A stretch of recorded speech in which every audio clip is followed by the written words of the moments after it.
What happens when your club produces superstar wingers back to back? For the Broncos of the early 90s, it meant you could lose one of the most exciting players the game has ever seen and hardly miss a beat.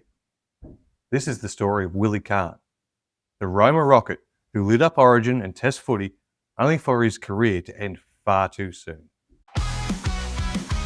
Yeah! Old Skool Broncos! Yeah! Welcome back to the Old Skool Broncos Podcast, where we dig into the players, the stories, and what-ifs that shaped Brisbane. Today, we're looking at Willie Carne, the bloke who was the original superstar winger. Carne had the speed, the flair, the footwork, and was doing things years ahead of his time. But cruel head knocks and ankle injuries, and a premature switch to rugby meant his time in the spotlight ended far too early. Carne's story started in country Queensland, Roma. Out there, he was the standout, fast, elusive, with that natural football instinct. The Broncos pounced, and once he pulled on the maroon and gold, it was obvious he had something special.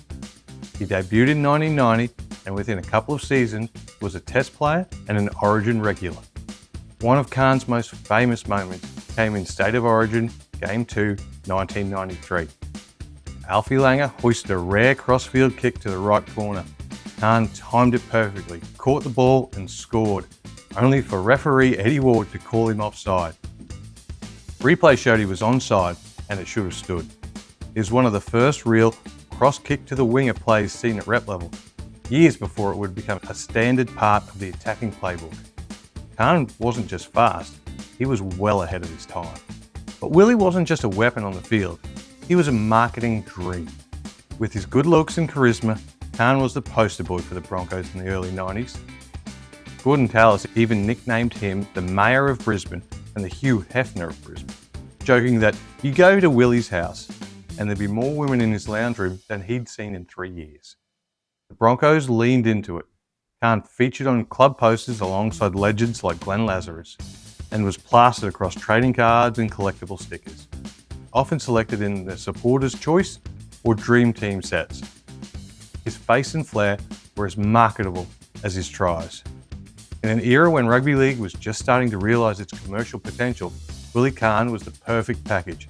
Fast, flashy, and easy to sell. But footy can be cruel. Carne copped several heavy head knocks across his career. In 1994, he was stretchered off after a brutal blow. In 95, he was knocked cold by a high shot from Martin Masella, so bad that Masella copped a 10-week suspension. Back then, concussion care wasn't what it is now, and once you'd had a few, each one hit harder.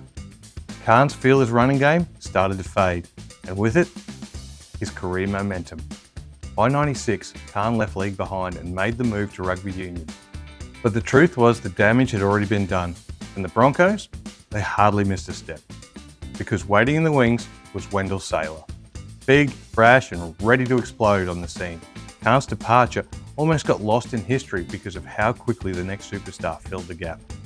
But here's the thing, before Wendell, before Takiri, before Folau, Willie Carne was the guy. He was the prototype modern winger, fast, skillful, marketable, and creative. For a few golden years, he was untouchable. If he'd been playing a decade later, with proper concussion management and a game that embraced the cross-kick weapon, who knows how big this legend would have been. It's important to note that he wasn't forced out of the game through head knocks, but an ankle injury that crippled his speed. Something essential for wingers, but the concussion took its toll and robbed us of seeing more of Carne. So next time you talk Broncos greats, remember Willie Carne. He might not have had the longest run, but he set the standard for what a superstar winger looked like in Brisbane colours, both on the field and on the poster. So what are your memories of Willie? Who had the poster on the wall? Come on, own up. Like always, let me know in the comments. Like, share and subscribe. And until next time, this is the Old Skool Broncos Podcast. Let's go Broncos.